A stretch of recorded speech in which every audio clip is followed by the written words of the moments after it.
Hello, David. How are you this morning? So the object of today's exercise is to put the foundation bolts in for that post over there, because if you can see on this shed, we're like a bay missing, and I never got round to doing it, so I've got to finish it off. We're going to be looking at the total station today, and that's going to... basically, we don't want to put any string lines up because it's quite windy today. Usually you'd pull like a string line to find out whereabouts to put the foundation bolts, but we can do it with this bit of equipment we're about to look at. We also need to find out where to drill the holes up there. We need to know the measurement of the lengths of steel and just get it all in the right place. And this is the shed that we built a few years ago. If you remember, we used the total station to set all that out, and just makes everything so much easier, because once you've done it like this before, you'll never do it again. On that shed behind us, I actually made a mistake where I put two of the foundations in the wrong place, and that was with doing it with string line. It was really windy and it sort of blew about, and I had to wrap a chain around the bolts and pull the bolts out, and then we had to, well, I didn't know what to do with these lumps of concrete, so I ended up dropping them on top of this car. I thought it was quite funny. So yeah. Anyway, let's go look at the total station. Right, so the first bit, we've got our bolt boxes. You've probably seen all them in the other videos, but basically it's wax cone, 100 mil square washer on the bottom to stop it pulling out the concrete, and then you sit that in the concrete, and then that gives us our bolts for our stanchion to sit on top of. But obviously we need to know the exact position to put these bolts, like to the nearest millimetre, because if it's an inch that way, as I've discovered in the past, the stanchion won't be in line, and then your rafter won't fit in your roof. And that's where Tom, the next door neighbour farmer, he's going to show us how the total station works, and quite a very sophisticated bit of kit. But all it basically is a telescope, isn't it? So all this is a telescope here, which also has an electronic distance measure in there, and then that's connected to this, which can rotate that way, Yep. and that way, and that is run by two motors. Yep. And it can measure those angles, horizontal angle and vertical angle. Okay. And there's a camera in here as well which recognises a prism. So if we tell it to look for a prism, We've put a prism, you can't quite see it, on the end of the welding table, just down over there. Can't quite see it, but it will do this even in the dark, won't it? Yeah, it will, so yeah, you don't yeah. need light, but if we move that prism, if we hid it somewhere, this camera will pick it up in a few seconds, won't it? So we at the minute, this is our handset as well. This is what you have. So this is talking by radio to that, so that we can stand anywhere with a prism and can control this from there. So if we press search, it'll look for that prism. It's found it, just like that. Which is pretty incredible, really, isn't it? Yeah, and if we now press distance, what it's doing now is it is shooting a beam to that prism. It has a clock in there, so it shoots the beam, infrared beam, over to the prism. It bounces inside the prism, straight back again, and it times how long it takes for that beam to get back. It then knows how far away the prism is, and using the two angle measurers, there and there, for horizontal and vertical, it can also tell you how far away it is, in what direction, and at what height. So therefore, we know exactly where that is. And then if we then move that around, this screen here will tell you, do you want to hold that? You can see that, look. And it tells you how much forward and back. If I go and move the prism, look. Yeah, do that.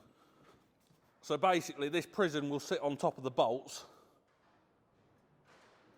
But if I move that prism around at the moment like that, you can see.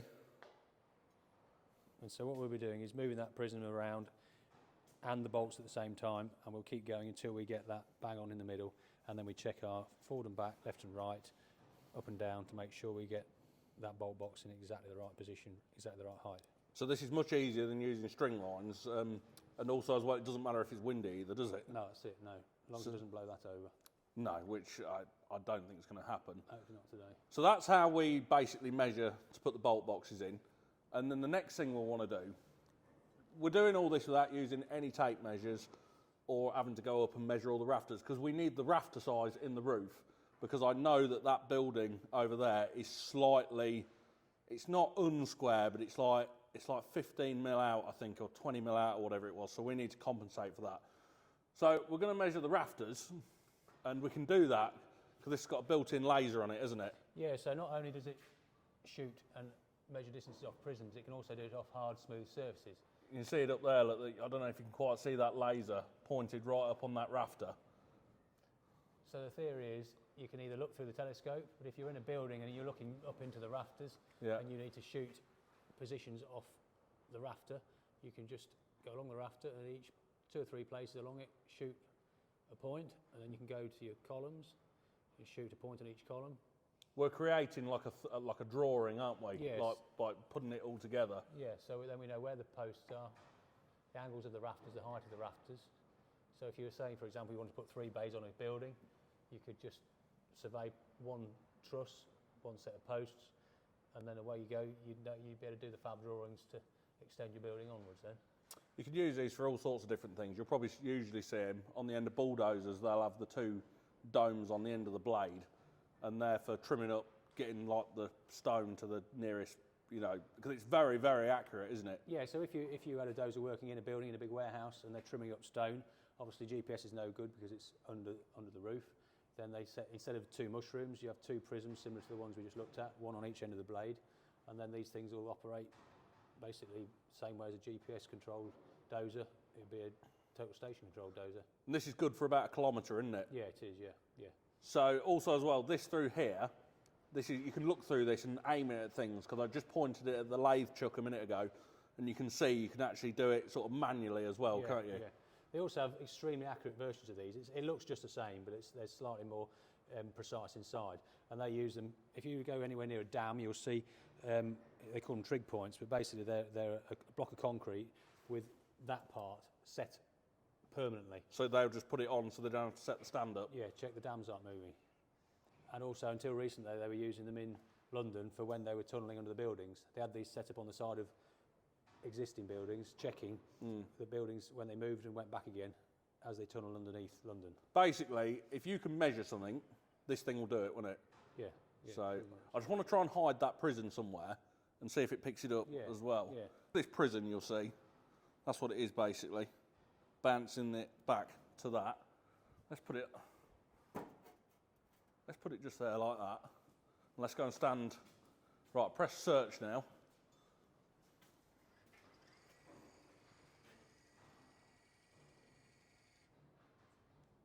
And that's literally found it, isn't it? Yeah. Yeah, that's found it. Right, we're going to go outside now. We're going to get our measurements of our rafters, of our post to create our little bit so we know what's what. And then we're going to mix the concrete up and put it into the hole and Set the bolts in. Set the bolts in, just shove them in and that's it. Oh, the wind's picking up now and it's getting cold. So we've just surveyed the building. We've already got that building in the back already on the laptop because obviously when we put it up, that's how we set it out. So most of this yard has been surveyed. So when we put another shed up, or when we did, we'd get them in the right place. So when you look at it from over above, there's not one building that's like sat on an angle or something like that. They're all in nice, neat lines, and it all looks quite tidy. So whilst we've just measured all them distances and that, he's just on the laptop, just pinning it all out just here, like that, just checking it all in the CAD program.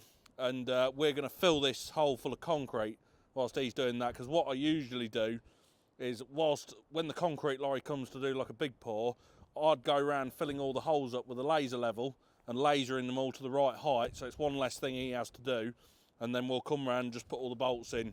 You want to get them in before the concrete goes off, so let's go and mix the concrete and then get it poured in. To set it up, you look through this little hole here, and then it points down. We've got a little datum point on the floor, which is a screw, just there. So this is literally getting it in the right place.